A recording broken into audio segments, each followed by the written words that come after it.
Hey guys, I got this new tool. It's the Milwaukee M18 tire inflator. So we've got a pretty flat tire here showing 5.5 psi, but she's flat on the old 6300 here. We're going to see how long it takes to air this tire up to 30 psi. Let's go to 30. And I'm going to set a stopwatch here on my watch, and we'll see how long this takes. It's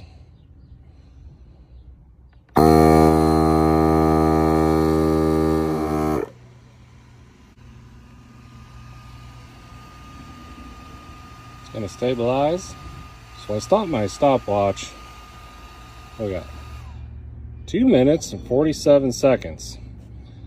Not too bad on a flat tire here on this tractor. This thing's working out pretty sweet.